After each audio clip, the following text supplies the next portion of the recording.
Hi friends, welcome back to my channel. முட்டையை வச்சு நல்ல டேஸ்டியாக டிஃப்ரெண்ட்டான ஒரு ரெசிபி இன்றைக்கி செஞ்சு காட்ட போகிறேன். ஸோ பார்க்குறதுக்கு முன்னாடி சேனலை மறக்காமல் சப்ஸ்கிரைப் பண்ணிக்கோங்க, நோட்டிஃபிகேஷன் பட்டனையும் கிளிக் பண்ணி வச்சுக்கோங்க. ஒரு மிக்சிங் பவுலில் ஒரு டேபிள் ஸ்பூன் கார்ன்ஃப்ளவர், கொஞ்சமாக உப்பு சேர்த்துக்கலாம். 1/4 டீஸ்பூன் மஞ்சள் தூள், 1/4 டீஸ்பூன் மிளகுத்தூள், 1/4 டீஸ்பூன் ஜீரகத்தூள். இது கூடவே கொஞ்சமாக பால் சேர்த்துக்கலாம். நல்லா காய்ச்சி ஆற வச்ச பால் ஒரு 1/4 கப் அளவுக்கு மட்டும் சேர்த்து நல்லா மிக்ஸ் பண்ணி விட்டுக்கலாம். 2 பேர் சாப்பிட்ற அளவுக்கு நான் இன்றைக்கி உங்களுக்கு செஞ்சு காட்டியிருக்கிறேன். நீங்கள் எத்தனை பேருக்கு செய்கிறீங்களோ அதுக்கேற்றா போல் இன்க்ரீடியன்ஸோடைய அளவுகளை கூட்டிக்கவோ குறைச்சிக்கவோ செஞ்சுக்கோங்க. கொஞ்சம் கூட கட்டிகள் இல்லாத அளவுக்கு நல்லா மிக்ஸ் பண்ணி எடுத்துக்கோங்க. 1/4 டீஸ்பூனுக்கும் கம்மியாக இஞ்சி பூண்டு பேஸ்ட்டு சேர்த்து நல்லா மிக்ஸ் பண்ணிக்கலாம். இதை நல்லா மிக்ஸ் பண்ணதுக்கப்புறமா ஒரே ஒரு முட்டையை உடச்சி ஊற்றிருக்கிறேன்.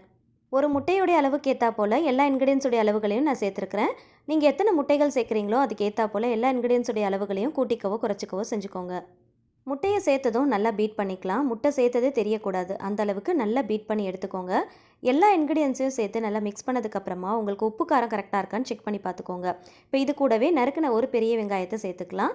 ஒரே ஒரு பச்சை மிளகாய் காரத்துக்கு ஏற்றா போல் சேர்த்துக்கோங்க. ஆல்ரெடி மிளகுத்தூள் சேர்த்துருக்கிறதுனால ஒரு பச்சை மிளகாய் சேர்த்தோன்னா கரெக்டாக இருக்கும். கொத்தமல்லி இலைகள், கருவேப்பிலை இலைகள் இது எல்லாத்தையுமே நறுக்கிட்டு சேர்த்துக்கலாம். பெரிய வெங்காயத்துக்கு பதிலாக நீங்கள் சின்ன வெங்காயம் கூட சேர்த்துக்கலாம். எல்லாத்தையும் சேர்த்ததும் நல்லா கலந்து விடுங்க. எந்த அளவுக்கு பீட் பண்ண முடியுமோ அந்த அளவுக்கு நல்லா பீட் பண்ணி கலந்து விடுங்க.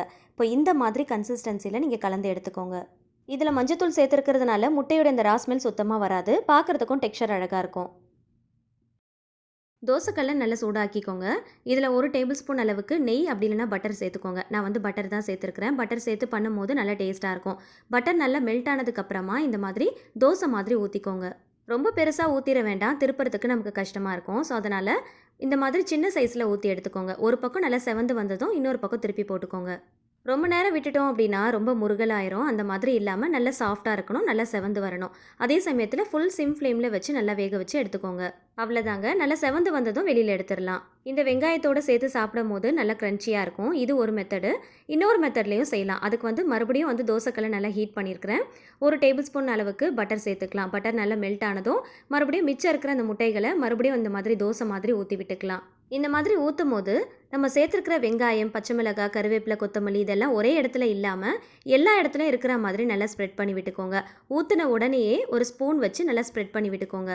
முட்டையை ஊற்றுனதுமே வெங்காயத்தை ஒரு ஸ்பூன் வச்சு ஸ்ப்ரெட் பண்ணி விடணும். நம்ம அப்படியே விட்டுட்டோம் அப்படின்னா சீக்கிரமாக முட்டை வெந்துடும், நம்மளால் ஸ்ப்ரெட் பண்ணி விட முடியாது. இப்போ ஒரு பக்கம் நல்லா வெந்ததும் இந்த மாதிரி ஒரு ஃபோக் ஸ்பூனோ இல்லைனா நார்மல் ஸ்பூனோ வச்சு இந்த மாதிரி ரோல் பண்ணி விடுங்க. இதை கொஞ்சம் கொஞ்சமாக ரோல் பண்ணுங்கள். ஒரேடியாக ரோல் பண்ணிடாமல் கொஞ்சம் கொஞ்சமாக ரோல் பண்ணுங்கள். இந்த மாதிரி செய்யும் போது அடுப்பை ஃபுல் சிம் ஃப்ளேமில் வச்சு நல்லா வேக விடுங்க. தோசைக்கல்லும் ஃபோக் ஸ்பூனும் யூஸ் பண்ணி நல்லா பேலன்ஸ் பண்ணி இந்த மாதிரி நல்லா ரோல் பண்ணி விடுங்க. ஃபுல் சிம் ஃப்ளேமில் வச்சு நல்லா வேக விடுங்க. இல்லைனா முட்டை பச்சையாக இருக்கிற மாதிரி இருக்கும். இந்த மாதிரி மெதுவாக ரோல் பண்ணிங்க அப்படின்னா அழகாக ரோல் பண்ணி விட்டுடலாம். மொத்தமாக ரோல் பண்ணிட்டோம் அப்படின்னா முட்டை சரியாக வேகாது. அதனால் ஒரு லேயராக ரோல் பண்ணி கொஞ்சம் கொஞ்சமாக வேக விட்டு ரோல் பண்ணிங்க அப்படின்னா முட்டை நமக்கு நல்லா ஃபுல்லாக வெந்து கிடைக்கும்.